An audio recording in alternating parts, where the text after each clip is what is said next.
coffee beans. How's it brewing? Welcome to episode 2 of Spoopy season 2. Spoopy season 2. Spoopy edition? Bunny DIY Spoopy edition? I don't even remember what I named my own thing. It's a problem. Anyway, if you haven't already, go check out Spoopy episode 1. If you haven't already, go check out my video from last week. It is Spoopy season episode 1, featuring a paper haunted house. It is amazing.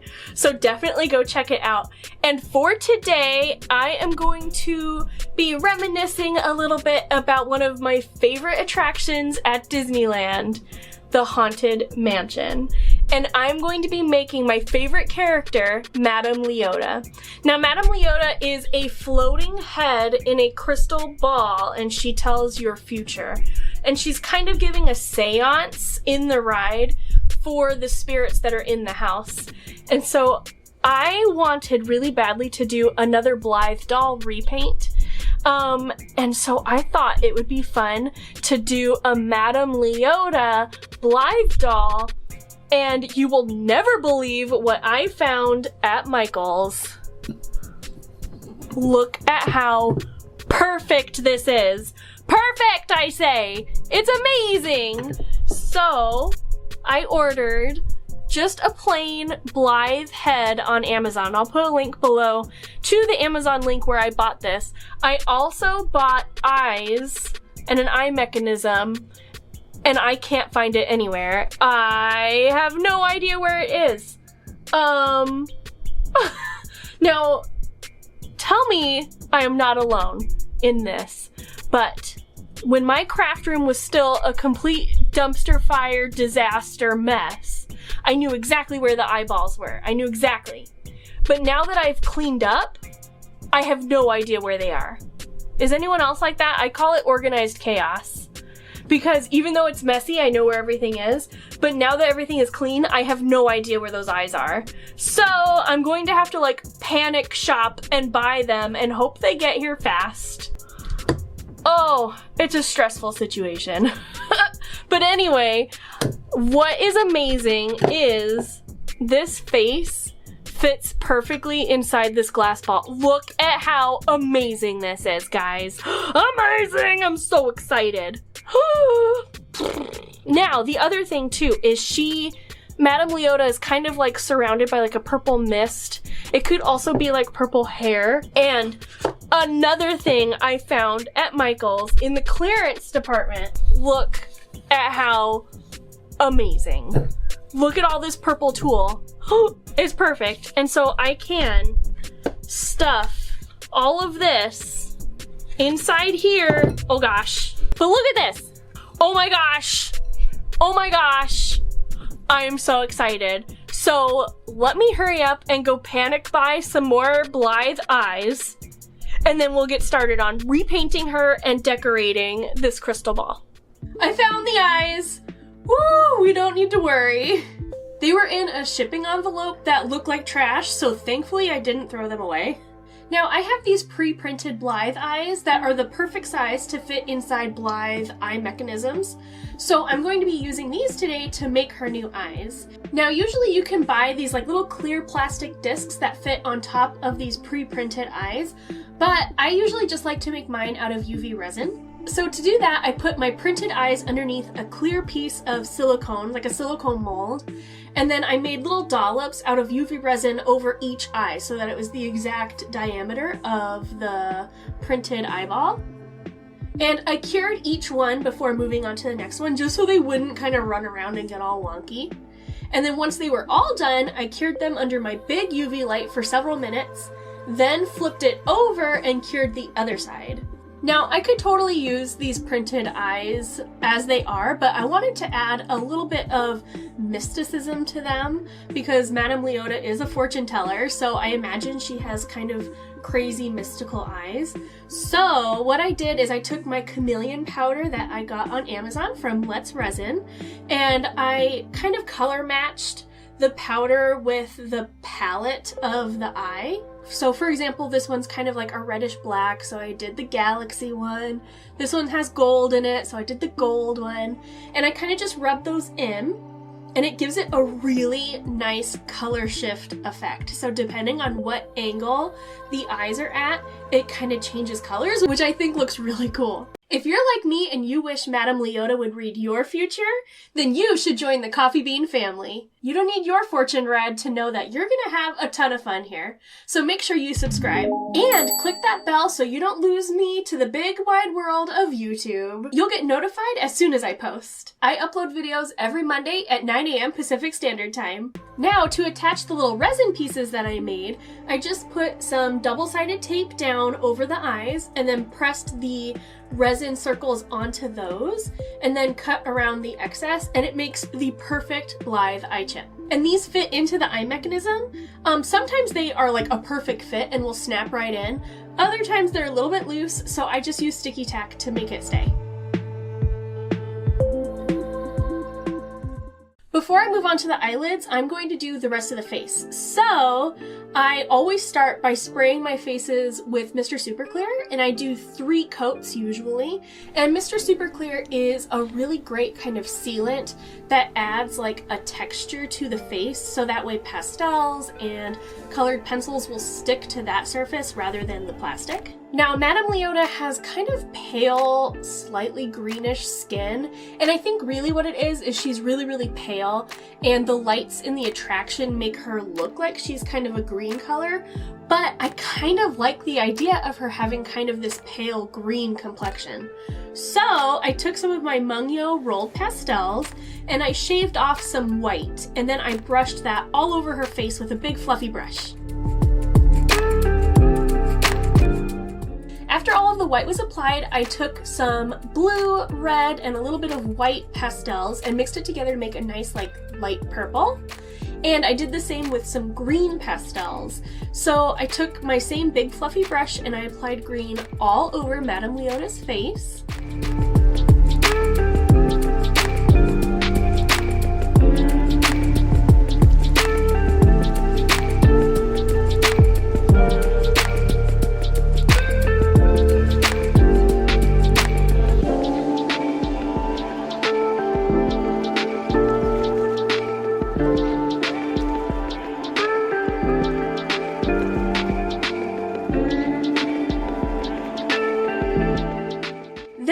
That purple and applied it to the top of her eyes and like the eyelid area, and then also a little bit to her lips. Then I took some black pastel and added it to the eyebrows just for some light eyebrow shaping. This isn't going to be her final eyebrows, I just wanted to kind of lay out where they would go and the kind of shape.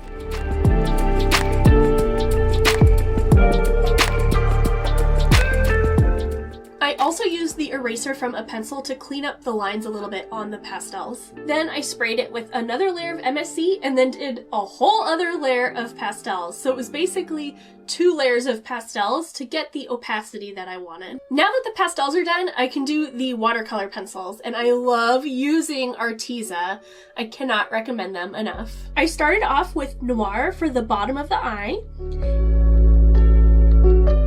And as I worked, I used my kneaded eraser to kind of clean up some of the pastel marks and some of my pencil marks too. Like, I did the nostrils, and I definitely was a little too heavy-handed with it and made them a little weird. But I erased it and it evened them out. I also tried going for a darker sort of open mouth look, but I ended up erasing the entire thing after adding purple because it just looked ridiculous. It looked so weird. So I restarted with some eggplant and then darkened it as I went with the other colors.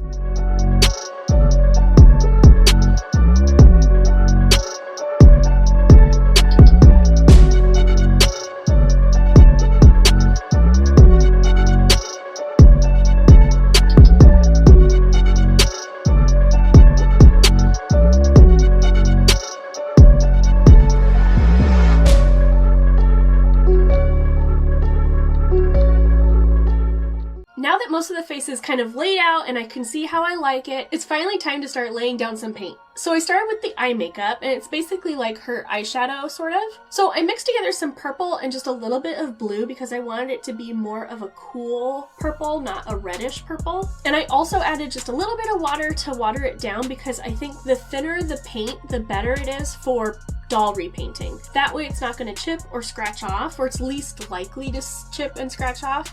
This lays it down in thinner layers so that it's easier to work with.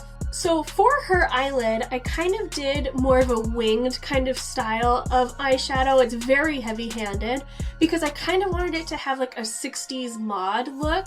This ride opened in '69, so I feel like that's kind of the vibe she would have had. I know that the actress had really, really heavy purple eyeshadow, and I think that was mainly to make her eyes look sunken in, but this is kind of my take on that.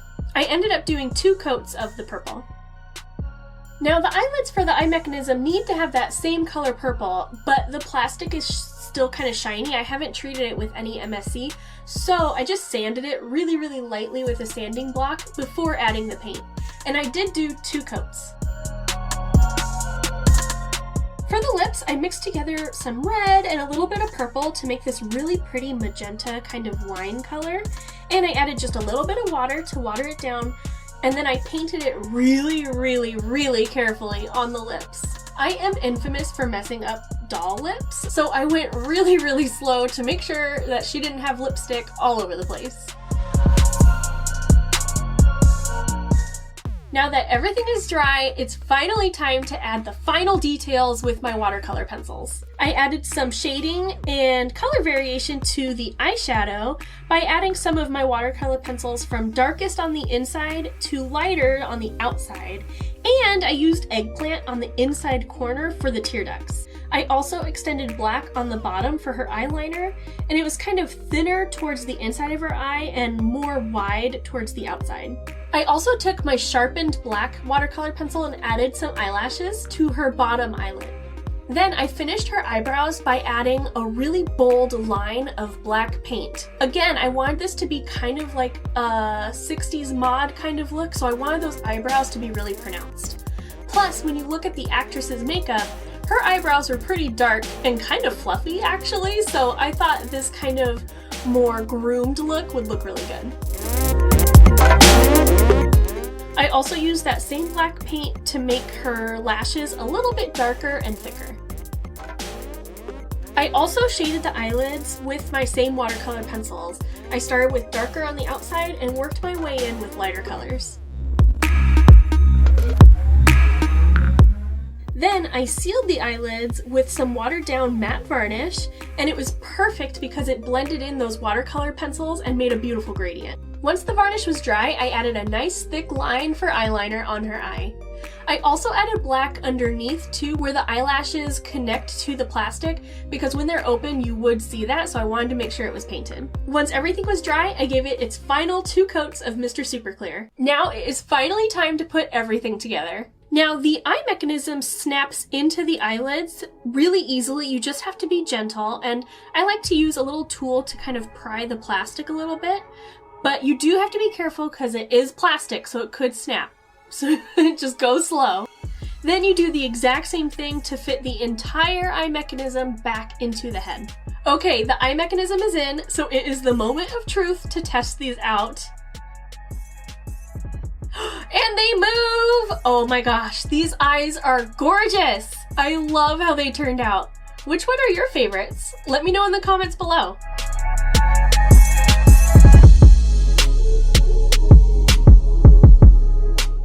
Now we have a couple more things to do with the eye mechanism to make sure that it stays in the head, and also so that the eyes will open and close and change color. There's this little plastic piece that controls the eyelids, but when you put it in, it makes it so that the eyelids don't really open all the way. They kind of are like half-lidded, and I don't really like that look. So what you can do is cut it shorter, just a little bit, not a lot, and that way the eyelids will open up more fully. And it just snaps right in place and you screw it in. And now that I cut it shorter, you can see that the eyelids open up a lot more. Now this small white hole at the bottom controls the eyelids. So I put my white cord through it with a knot at the end. You could put anything you want here. You could put a ribbon or jewelry or anything you'd like. This hole at the top controls the eyeballs, or it kind of makes them roll and change colors. So I hooked up a lobster clasp. So I hooked up a oh my gosh. So I hooked up a lobster clasp. So I hooked up a oh my gosh. So I attached a lobster clasp with a leather cord to that section. So now the black leather cord will close the eyelids and change the eye color, and the white cord will open the eyes again. Then to finish the eye mechanisms, I fed the cords through the holes in the back of the head and screwed the back plate on. You do have to snap it in place, so be really gentle when you do it. Now I got this eye mechanism and the head on Amazon as 2 separate orders, and I was a little skeptical of the quality because it's not Blythe, it is a knockoff. So if you would like to get your hands on your own so that you can play around with some Blythe repainting, I highly recommend it. I will put a link down below. Make sure you try it, but make sure you know it's a knockoff. It's not a real Blythe. I would hate for you to get it thinking it's real and it's not and getting really disappointed. A real Blythe is definitely much higher quality than this. This is pretty thin plastic, but all I'm doing is using it as Halloween decoration and practicing my repainting, so it's perfect. Now I do have this leftover green and purple hair from my other Blythe doll, which was the ice cream girl. If you haven't seen that video, I'll put a link down below, because if you liked this Blythe repainting, then you will definitely love that one, like for sure. So Madame Leota kind of has like a purplish greenish mist around her face. It could be interpreted as like smoke or mist, and I've seen some people interpret it as her hair, and this Blythe hair is like the perfect color, so I just squeezed it onto this head and it fit perfectly. She is all repainted and done. I'm here with a whole bunch of tulle. Isn't it absolutely just stunning? I just want to like, oh yes darling, yes, take me to the opera. We are going to see Cats and Phantom of the Cats. Let's go. Okay. Why do I have all this tulle, you might ask yourself? Well, we are going to take this gorgeous face. I mean, just come on. How beautiful is she? I love her to pieces. But she is just, you know, a floating head. So she needs to go inside her crystal ball. And I think the best way to keep her kind of stabilized is with the tulle. No, that did not work. It's the next day.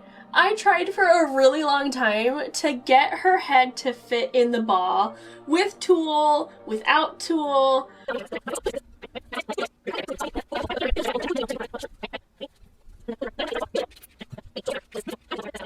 It was a hot mess, so I had to step aside and do it off camera, but I figured it out, so I was gonna show you.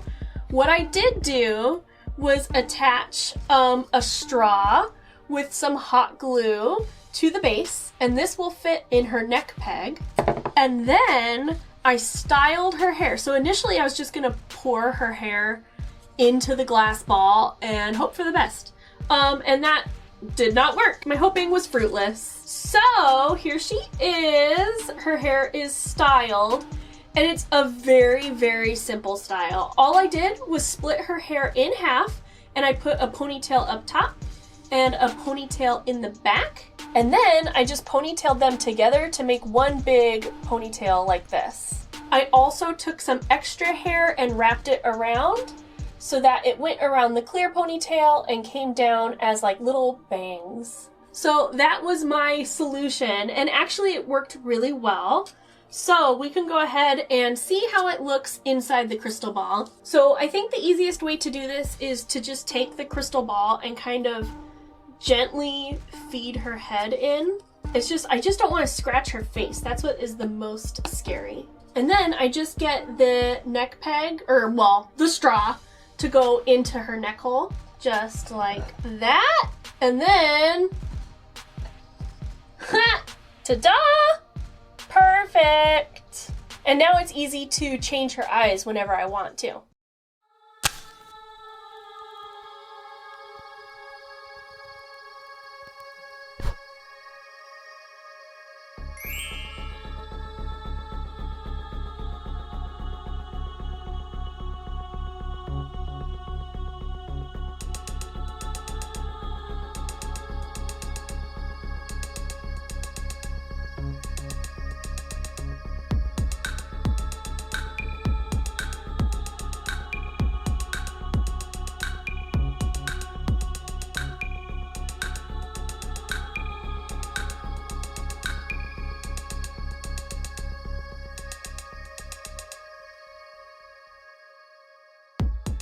So this was difficult and scary and super fun. I love how she turned out too. She definitely looks like a young Madame Leota, like maybe Madame Leota when she first got trapped inside the crystal ball, and not the Madame Leota that we see today on the ride. Now, like I said at the beginning, the Haunted Mansion is one of my absolute favorite attractions from Disneyland. And I would love to know if you've ever been to Disneyland or Disney World or any of the Disney parks around the world, which ride is your favorite? We still have 2 more weeks for Spoopy season, so make sure you come back next week to see what I make. Thanks so much for watching, everyone.